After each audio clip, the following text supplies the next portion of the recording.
नमस्कार, स्वागत है आप सभी का डीडी न्यूज के इस खास बुलेटिन एक्सप्रेस 100 में, जहां हम आपके लिए लेकर आते हैं राजनीति, देश, दुनिया, खेल और व्यापार जगत की सभी बड़ी खबरों को एक्सप्रेस यानी फटाफट अंदाज में। मैं हूं आपके साथ पराक्रम सिंह शेखावत। तो आइए शुरू करते हैं तेज रफ्तार से जुड़ी खबरें।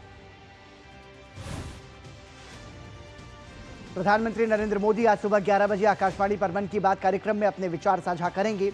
ये इस मासिक रेडियो कार्यक्रम की 128वीं कड़ी होगी। ये कार्यक्रम आकाशवाणी और दूरदर्शन के समूचे नेटवर्क, आकाशवाणी समाचार वेबसाइट और news on air mobile app पर प्रसारित किया जाएगा। मन की बात कार्यक्रम का सीधा प्रसारण आकाशवाणी समाचार, डीडी न्यूज, प्रधानमंत्री कार्यालय और सूचना व प्रसारण मंत्रालय के यूट्यूब चैनल्स पर भी किया जाएगा। आकाशवाणी हिंदी प्रसारण के तुरंत बाद क्षेत्रीय भाषाओं में भी इस कार्यक्रम का प्रसारण करेगा। प्रधानमंत्री नरेंद्र मोदी छत्तीसगढ़ के नवा रायपुर में चल रहे सम्मेलन की अध्यक्षता कर रहे हैं। 28 नवंबर से चल रहे इस सम्मेलन का आज आखिरी दिन। सम्मेलन का विषय है विकसित भारत सुरक्षा आयाम। इस दौरान वामपंथी उग्रवाद, आतंकवाद निरोध, आपदा प्रबंधन, महिला सुरक्षा और पुलिस व्यवस्था में फोरेंसिक विज्ञान और एआई के उपयोग जैसे प्रमुख सुरक्षा मुद्दों पर विस्तृत चर्चा की जा रही है। उपराष्ट्रपति सीपी राधाकृष्णन आज हरियाणा के कुरुक्षेत्र का दौरा करेंगे। इस दौरान वो राष्ट्रीय प्रौद्योगिकी संस्थान एनआईटी कुरुक्षेत्र के 20वें दीक्षांत समारोह में मुख्य अतिथि के रूप में शिरकत करेंगे और छात्रों को संबोधित करेंगे।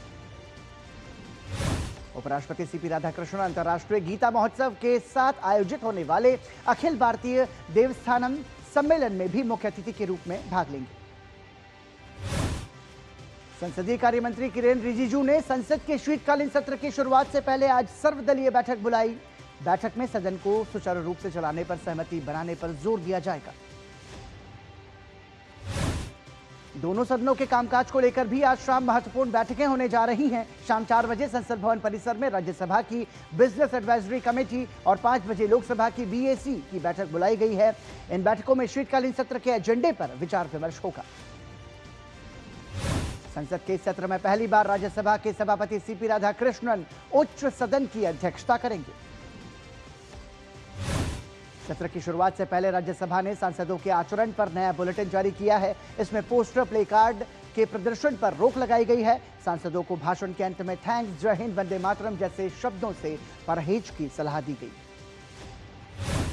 राज्यसभा के नए बुलेटिन के मुताबिक किसी मंत्री या सदस्य की आलोचना करने पर जवाब सुनने के लिए सदन में उपस्थित रहना अनिवार्य होगा। सदन में सबूत दिखाने और चेयर के फैसलों की आलोचना पर भी प्रतिबंध है। ये निर्देश संसदीय परंपराओं पर आधारित है। पश्चिम बंगाल की खाड़ी पर बने चक्रवाती तूफान दितवाह का खतरा दक्षिण भारत पर मंडरा रहा है। आज इसके उत्तरी तमिलनाडु, पुदुचेरी तट के समानांतर लगभग उत्तर की ओर बढ़ने की संभावना। चक्रवाती तूफान दितवाह तमिलनाडु, पुदुचेरी तट से न्यूनतम 50 किलोमीटर और 25 किलोमीटर की दूरी पर दक्षिण पश्चिम बंगाल की खाड़ी पर केंद्रित रहेगा। कुड्डालोर और नागपट्टिनम में रेड अलर्ट जारी किया गया। चेन्नई और कांचीपुरम सहित 12 तटीय जिलों में मध्यम बारिश और राज्य के अन्य जिलों में हल्की से मध्यम बारिश का अनुमान। आज तटीय आंध्र प्रदेश, यानम और रायलसीमा के अधिकांश स्थानों पर हल्की से मध्यम बारिश, कुछ स्थानों पर मूसलाधार बारिश हो सकती है। अधिकारी तटरक्षक बल और राज्य और केंद्र शासित प्रदेश के अधिकारियों के साथ लगातार संपर्क में। केंद्रीय गृह सचिव ने तमिलनाडु, पुदुचेरी, तेलंगाना और आंध्र प्रदेश के मुख्य सचिवों के साथ तैयारियों की समीक्षा की और उन्हें उच्च सतर्कता और समन्वय बनाए रखने का निर्देश दिया। चक्रवात दितवाह के खतरे को देखते हुए रेलवे ने यात्रियों की सुरक्षा को सर्वोच्च प्राथमिकता देते हुए सभी इंतजाम मजबूत कर दिए हैं। रेल मंत्री अश्विनी वैष्णव ने हालात की समीक्षा कर हेल्पलाइन सहायता डेस्क और वॉर रूम को पूरी तरह सक्रिय रखने के निर्देश दिए। चक्रवात दितवाह के कारण मौजूदा स्थिति को देखते हुए एफडब्ल्यूआर और सीएसएसआर एसिड्स से लैस 6 BN एनडीआरएफ की 5 टीमों को तमिलनाडु में तैनाती के लिए वडोदरा, गुजरात से चेन्नई एयरलिफ्ट किया गया। भारत के पड़ोसी राज्य श्रीलंका में चक्रवात दितवाह ने काफी तबाही मचाई। भारत की ओर से श्रीलंका की मदद के लिए ऑपरेशन सागर बंधु चलाया जा रहा है। भारत की नौसेना श्रीलंका की टीमों के साथ मिलकर संयुक्त रूप से बचाव कार्य कर रही है। भारत की ओर से श्रीलंका में हेलीकॉप्टर की मदद से रेस्क्यू ऑपरेशन जारी। श्रीलंका में बाढ़ में दूर दराज के इलाके काफी प्रभावित हुए हैं। एनडीआरएफ की टीमें वहां जाकर लोगों को रेस्क्यू कर रही है और राहत सामग्री भी दे रही है। ऑपरेशन सागर बंधु के तहत भारत की ओर से लगभग 27 टन से अधिक राहत सामग्री पहुंचाई जा चुकी है। ऑपरेशन सागर बंधु के तहत राहत सामग्री की पहली खेप आईएनएस विक्रांत और युद्धपोत आईएनएस उदयगिरी के जरिए श्रीलंका भेजी गई। श्रीलंका में भारतीय उच्चायोग ने एक्स पर वीडियो पोस्ट करते हुए लिखा कि ऑपरेशन सागर बंधु के तहत भारत ने श्रीलंका में चेतक हेलीकॉप्टर्स द्वारा खोज और बचाव अभियान चलाकर सहायता की। इस कठिन समय में हम श्रीलंका के साथ मजबूती से खड़े हैं, जीवन बचाने और समय पर राहत प्रदान करने के लिए मिलकर काम कर रहे हैं। श्रीलंका के आपदा प्रबंधन केंद्र ने बताया कि सभी 25 जिलों में 7,74,000 से ज्यादा लोग प्रभावित, जबकि 1 लाख से अधिक लोग 796 राहत केंद्रों में शरण लिए हुए हैं। दिल्ली नगर निगम के 12 वार्डों में आज उपचुनाव हो रहे हैं। मतदान शाम 5:30 बजे तक चलेगा। चुनाव की मतगणना 3 दिसंबर को होगी। निष्पक्ष मतदान सुनिश्चित करने के लिए 143 मतदान स्थलों पर 580 बूथ बनाए गए। दिल्ली चुनाव आयुक्त ने दिल्ली वासियों से लोकतांत्रिक प्रक्रिया को मजबूत करने के लिए बड़ी संख्या में मतदान करने की अपील की। गोवा में जिला पंचायत चुनाव 20 दिसंबर को होंगे। राज्य निर्वाचन आयुक्त मेनिनो डिसूजा ने इसकी घोषणा की। उत्तर और दक्षिण गोवा की 50 सीटों के लिए मतदान होगा और मतगणना 22 दिसंबर को होगी। सभी जिला परिषद क्षेत्रों में आदर्श आचार संहिता लागू। उम्मीदवार 1 से 9 दिसंबर के बीच अपने नामांकन पत्र जमा कर सकते हैं। 10 दिसंबर को नामांकन पत्रों की जांच की जाएगी। नॉमिनेशन फॉर्म वापस लेने की आखिरी तारीख 11 दिसंबर। चुनाव के लिए मतदाता सूची 1 जनवरी 2025 को अपडेट की गई। विधानसभा सूची पर आधारित है। मतदान के लिए कुल 1284 मतदान केंद्र बनाए जाएंगे, जिनमें 658 उत्तरी गोवा में और 626 दक्षिणी गोवा में होंगे। थाईलैंड के विदेश मंत्री भारत की अपनी पहली आधिकारिक यात्रा पर दिल्ली पहुंचे। इस यात्रा से थाईलैंड और भारत की सामरिक साझेदारी और संबंधों को मजबूती मिलेगी। भारत को 2025 से 2029 के कार्यकाल के लिए संयुक्त राष्ट्र शैक्षिक, वैज्ञानिक और सांस्कृतिक संगठन यूनेस्को के कार्यकारी बोर्ड में फिर से निर्वाचित किया गया है। यह पुनर्निर्वाचन बहुपक्षवाद के प्रति भारत की दीर्घकालिक प्रतिबद्धता को दिखाता है। पश्चिम बंगाल में मालदा की बाढ़ राहत से जुड़े लगभग 100 करोड़ रुपए के घोटाले पर सियासत गर्मा गई है। भाजपा प्रवक्ता संबित पात्रा ने तृणमूल कांग्रेस पर तीखा हमला बोला और ममता सरकार को हाईकोर्ट का सम्मान करना चाहिए और जांच में पूरा सहयोग देने को कहा है। वर्ष 2017 मालदा की बाढ़ राहत से जुड़े घोटाले के विषय में लगभग 80 पंचायत प्रमुख और जिला स्तरीय अधिकारियों पर गंभीर आरोप। संबित पात्रा ने बताया कि टीएमसी के इन पदाधिकारियों ने 14,000 लाभार्थियों के नाम पर दी जाने वाली राशि को उनके खातों में भेजने के स्थान पर अन्य खातों में स्थानांतरित कर धन का दुरुपयोग किया था। बांग्लादेश से आए शरणार्थियों को केंद्र सरकार ने सीएए के तहत भारतीय नागरिकता प्रदान की है। प्रधानमंत्री नरेंद्र मोदी और गृह मंत्री अमित शाह के सतत प्रयत्नों से नागरिकता प्रमाण पत्र आखिरकार उन लोगों के हाथों में पहुंचा है जो वर्षों से भारत में बिना नागरिकता के थे। उन्हें यह नागरिकता उनको न्याय के रूप में मिली है। एसआईआर प्रक्रिया में चल रहे विवाद के बीच आज special role observer Subrata Gupta Dakshin 24 Pargana के फाल्टा एसआईआर प्रक्रिया की निगरानी के लिए जा रहे हैं। इस दौरे पर उनके साथ रोल ऑब्जर्वर सी मुरुगन भी होंगे। स्पेशल रोल ऑब्जर्वर फाल्टा पहुंचकर प्रशासनिक अधिकारियों के साथ साथ राजनीतिक दलों के साथ भी बात करेंगे। जरूरत पड़ने पर वो घर घर जाकर आम मतदाताओं से भी बात कर सकते हैं। इससे पहले एसआईआर प्रक्रिया में फाल्टा के बीडीओ की भूमिका को लेकर विपक्ष के नेता शुभेंदु अधिकारी ने मीडिया के सामने सवाल उठाए थे। उनका आरोप है कि फाल्टा में बीएलओ पर दबाव बनाया जा रहा है। चुनाव आयोग ने बूथ लेवल अधिकारियों और उनके सुपरवाइजर्स के वार्षिक मानदेय में बड़े बदलाव की घोषणा की। आयोग ने बीएलओस का मानदेय दुगुना करते हुए इसे 6,000 रुपए से बढ़ाकर 12,000 रुपए और सुपरवाइजर का मानदेय बढ़ाकर 18,000 रुपए वार्षिक कर दिया है। बीएलएस को मतदाता सूची के पुनरीक्षण के लिए दिए जाने वाले प्रोत्साहन राशि को भी बढ़ाकर 2,000 रुपए कर दिया गया है। आयोग ने पहली बार असिस्टेंट इलेक्टोरल रजिस्ट्रेशन ऑफिसर्स और इलेक्टोरल रजिस्ट्रेशन ऑफिसर्स के लिए भी मानदेय निर्धारित किया है। अब एईआरओ को 25,000 रुपए और ईआरओ को 30,000 रुपए मानदेय मिलेगा। चुनाव आयोग ने बिहार से शुरू हुए एसआईआर के लिए बीएलओस को 6,000 रुपए का विशेष प्रोत्साहन देने की भी मंजूरी दी।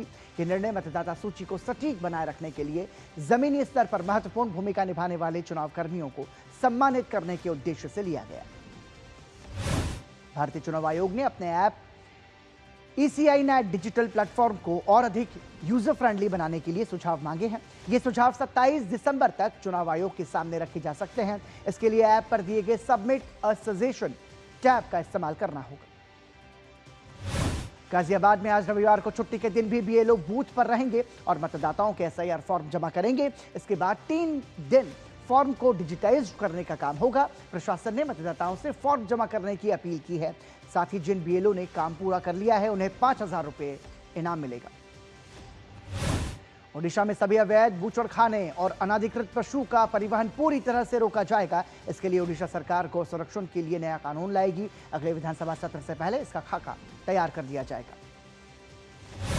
गुजरात के अमरेली जिले का दुधाला गांव सोलर गांव बन गया है। 2000 से ज्यादा आबादी वाले इस गांव में 400 से अधिक घरों में सोलर सिस्टम लगा है। इससे 3 सालों से इस गांव के लोगों का बिजली बिल शून्य आ रहा है। इससे पहले ग्रामीणों को हर महीने 1000 से 1500 रुपए तक बिजली बिल पर खर्च करने पड़ते थे। पटना के निकट बाढ़ विधानसभा क्षेत्र के RJD नेता कर्णवीर सिंह यादव उर्फ लल्लू मुखिया ने 2023 के हत्याकांड में कोर्ट में आत्मसमर्पण कर दिया। विधानसभा चुनाव के दौरान सुप्रीम कोर्ट ने उसे गिरफ्तारी से अस्थायी राहत दी थी, लेकिन बाद में वो भूमिगत हो गया था। उसे जेल भेज दिया गया है। INS सह्याद्री के चालक दल ने फिलीपींस की राजधानी मनीला में बंदरगाह प्रवास के दौरान फिलीपींस नेवी के कर्मियों के साथ एक संयुक्त योग सत्र में भाग लिया। सत्र में कल्याण, एकता और सद्भाव के भारत के संदेश पर फोकस किया गया।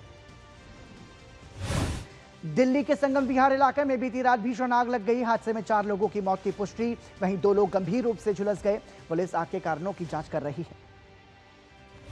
दिल्ली के तिगड़ी एक्सटेंशन इलाके में कल रात को 4 मंजिला इमारत में भीषण आग लगी। हादसे में 4 लोगों की मौत, 1 महिला के घायल होने की खबर।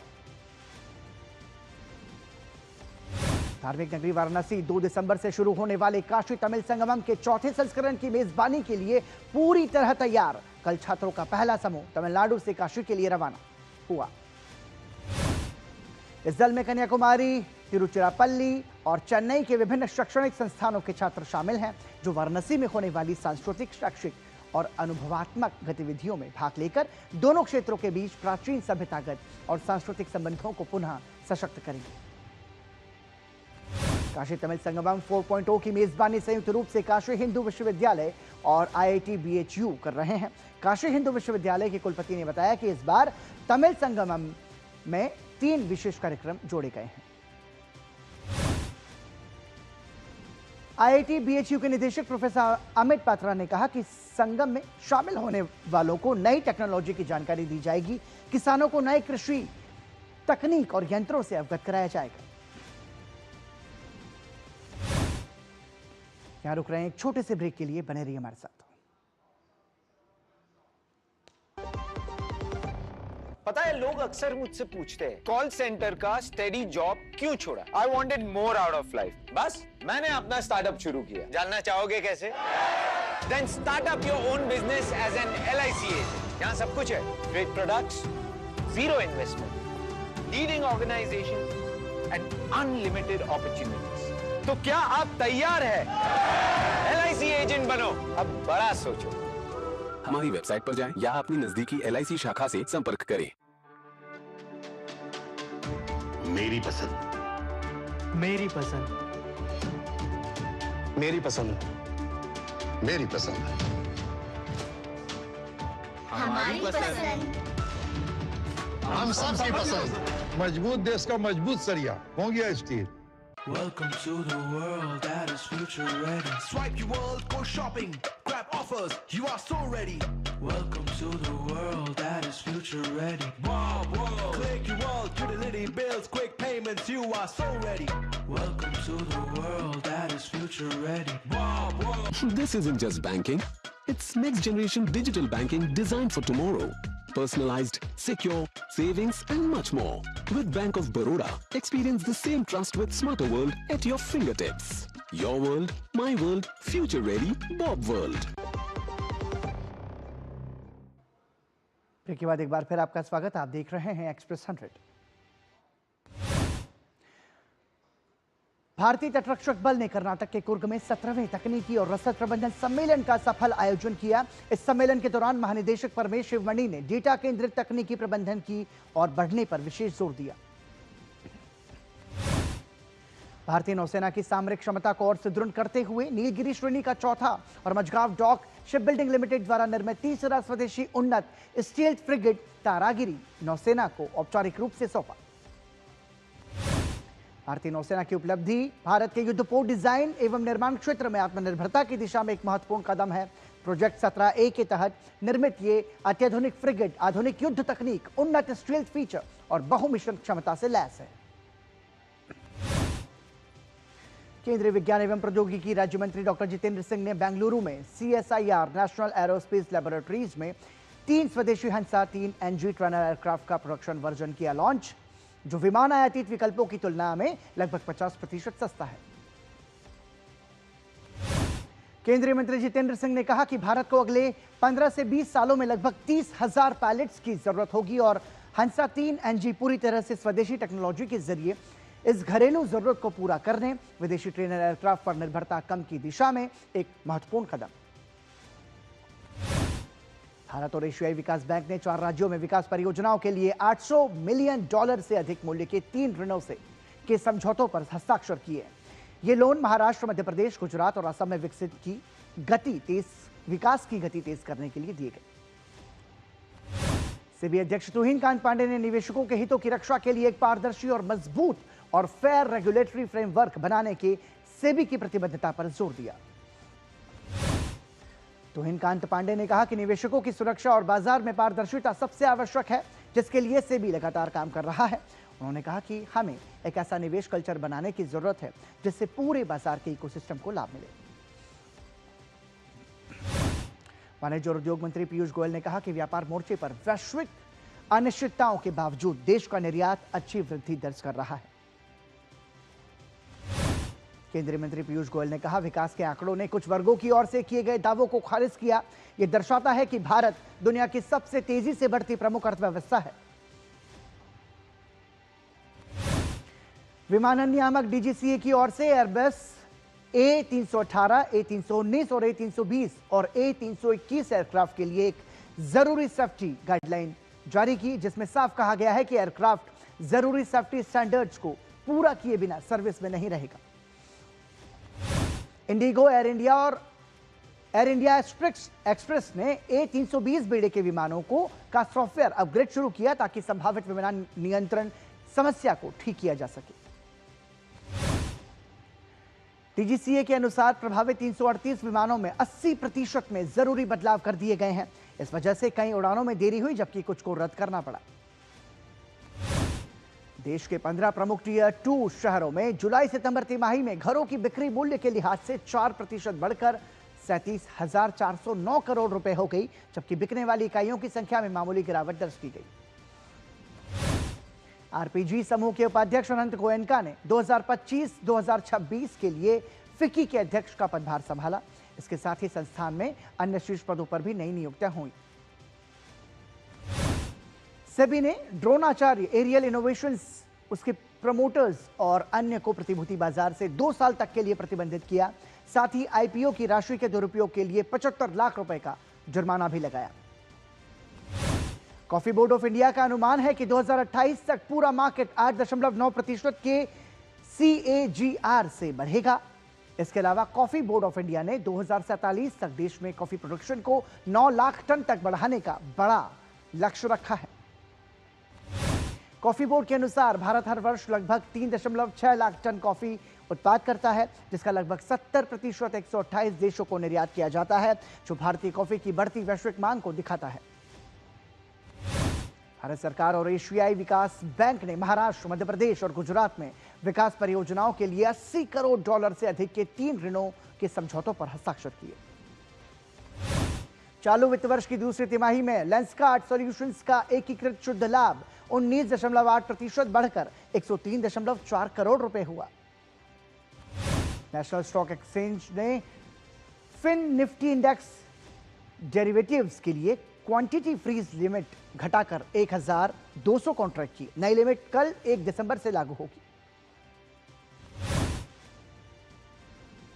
और आइए अब रुक करते हैं अंतर्राष्ट्रीय खबरों का। अमेरिका के राष्ट्रपति डोनाल्ड ट्रंप ने ड्रग डीलर्स और मानव तस्करों को चेतावनी देते हुए कहा कि वेनेजुएला के ऊपर और आसपास का हवाई क्षेत्र पूरी तरह बंद माना जाए। वेनेजुएला सरकार ने अमेरिकी राष्ट्रपति डोनाल्ड ट्रंप की हवाई क्षेत्र पूरी तरह बंद करने की टिप्पणियों की कड़ी निंदा की और उन्हें देश की संप्रभुता के खिलाफ उपनिवेशवादी खतरा और अंतर्राष्ट्रीय कानून के विपरीत बताया। वेनेजुएला के विदेश मंत्री इवान गिल पिंटो ने टेलीग्राम पर साझा किए गए बयान में ट्रंप की टिप्पणी को वेनेजुएला की संप्रभुता के विरुद्ध एक अतिशयोक्तिपूर्ण, अवैध और अनुचित आक्रमण बताया। लैटिन अमेरिका के सबसे गरीब देशों में शुमार होंडुरास में आज राष्ट्रपति चुनाव के लिए मतदान किया जाएगा। Conservative national party, ruling leftist liberal party और सेंट्रिस्ट लिबरल पार्टी के बीच कांटे की टक्कर। इस बीच अमेरिकी राष्ट्रपति डोनाल्ड ट्रंप ने कंजर्वेटिव नेशनल पार्टी के असफूरा के समर्थन की बात कही। राष्ट्रपति ट्रंप ने कहा है कि वो ड्रग तस्करी का मुकाबला करने के लिए असफूरा के साथ काम कर सकते हैं। डेमोक्रेटिक रिपब्लिक ऑफ कांगो की लेक माई नडोम्बे में तेज हवाओं के कारण एक नाव पलटने से 19 लोगों की मौत हो गई। 82 लोगों को रेस्क्यू किया गया और कई लोग अभी भी लापता। यूक्रेन ने स्वदेशी रूप से निर्मित सी बेबी नौसैनिक ड्रोन का इस्तेमाल करके काला सागर में रूस के 2 तेल टैंकर्स पर हमला किया। यूक्रेन की सुरक्षा सेवा ने बताया कि कैरोस और विराट नाम के दोनों तेल टैंकर खाली थे और दोनों टैंकर्स रूस के छिपे हुए बेड़े शैडो फ्लीट का हिस्सा थे। इनका इस्तेमाल प्रतिबंधों से बचने के लिए होता था। यूक्रेन की आपातकालीन सेवा के अनुसार रूस ने यूक्रेन के कीव क्षेत्र में मिसाइल हमला किया जिसमें एक व्यक्ति की मौत हुई। रिपब्लिकन अमेरिकी प्रतिनिधि ट्रॉय नेहल्स ने घोषणा की कि वो कांग्रेस में एक और कार्यकाल के लिए चुनाव नहीं लड़ेंगे। हांगकांग में भीषण आग की घटना के बाद 3 दिवसीय शोक की अवधि शुरू हो गई। इस घटना में 128 लोगों की मौत हो गई और 200 लोग अभी भी लापता। न्यूयॉर्क टाइम्स ने अमेरिकी खाद्य एवं औषधि प्रशासन के हवाले से दावा किया है कि कोविड-19 टीकाकरण के कारण कम से कम 10 बच्चों की मौत हुई। इन मामलों में दिल की सूजन को संभावित वजह बताया गया। लंदन में हजारों लोगों ने फिलिस्तीनियों के समर्थन में प्रदर्शन किया। इस बीच कई लोगों ने यूरोविजन सॉन्ग प्रतियोगिता में इजरायल को प्रतिबंधित करने की मांग की। वहीं इस पर इजरायल ने कहा कि वो प्रतियोगिता से बाहर नहीं होगा। यूरोपीय प्रसारण संघ की संचालन समिति से जिनेवा में अपनी बैठक के दौरान स्थिति और हाल के नियमों में बदलावों की समीक्षा करने की उम्मीद है। और अब बात खेल जगत की। भारत और दक्षिण अफ्रीका के बीच 3 मैचों की वनडे सीरीज आज से शुरू। रांची में खेला जाएगा सीरीज का पहला मैच। घरेलू मैदान पर टेस्ट सीरीज में अफ्रीकी टीम से मिली करारी हार के बाद भारतीय टीम की नजर वनडे सीरीज जीतने पर। केएल राहुल करेंगे भारतीय टीम की कप्तानी। दक्षिण अफ्रीका के खिलाफ आज से शुरू हो रही वनडे सीरीज में रोहित शर्मा के पास एक नया रिकॉर्ड बनाने का मौका।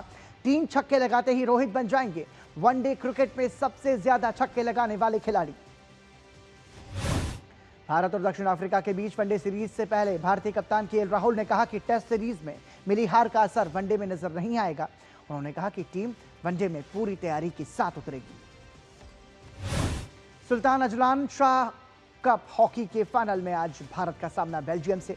शाम 6 बजे से खेला जाएगा मुकाबला। भारत ने कल खेले गए मैच में कनाडा को 14-3 से हराकर फाइनल में जगह बनाई। भारत की 5 मैच में ये चौथी जीत रही। तमिलनाडु में खेले जा रहे पुरुषों के हॉकी जूनियर विश्व कप में कल खेले गए पूल बी के मैच में भारत ने ओमान को 17-0 से करारी शिकस्त दी। भारत की तरफ से मनमीत सिंह, अर्शदीप सिंह और दिलराज सिंह ने हैट्रिक लगाई। भारत के किदाम्बी श्रीकांत ने Syed Modi international badminton tournament के फाइनल में जगह बनाई। आज होने वाले फाइनल मैच में किदाम्बी का सामना हांगकांग के जेसन गुनावन से होगा। Syed Modi international badminton tournament के महिला युगल के फाइनल में गायत्री गोपीचंद और त्रिशा जॉली की जोड़ी कोर्ट पर उतरेगी। भारतीय महिला जोड़ी का सामना जापानी जोड़ी से होगा। सैयद मोदी बैडमिंटन टूर्नामेंट में भारत की तन्वी शर्मा को महिला सिंगल्स सेमीफाइनल्स में हार का सामना करना पड़ा। सैयद मोदी बैडमिंटन टूर्नामेंट में भारत की उन्नति हुड्डा को महिला सिंगल्स सेमीफाइनल में हार का सामना करना पड़ा। पहली बार T20 विश्व कप जीतने वाली भारतीय महिला दृष्टिबाधित क्रिकेट टीम ने राष्ट्रपति द्रौपदी मुर्मू से मुलाकात की। टीम ने राष्ट्रपति को एक ऑटोग्राफ्ड क्रिकेट बैट भी भेंट किया। विमेंस प्रीमियर लीग 2026 के चौथे सीजन के शेड्यूल की घोषणा कर दी गई। टूर्नामेंट की शुरुआत 9 जनवरी को और फाइनल 5 फरवरी को खेला जाएगा। दक्षिण अफ्रीका के स्टार बल्लेबाज फाफ डुप्लेसी ने आईपीएल 2026 में नहीं खेलने का फैसला लिया। डुप्लेसी आईपीएल 2025 में दिल्ली कैपिटल्स का हिस्सा थे और दिल्ली सरकार ने दिल्ली स्टेट स्कूल गेम्स का आयोजन किया। 100 से अधिक स्कूल्स के छात्रों ने पहली बार इन खेलों में हिस्सा लिया। और इसी के साथ एक्सप्रेस न्यूज 100 में फिलहाल इतना ही। दीजिए अनुमति। नमस्कार।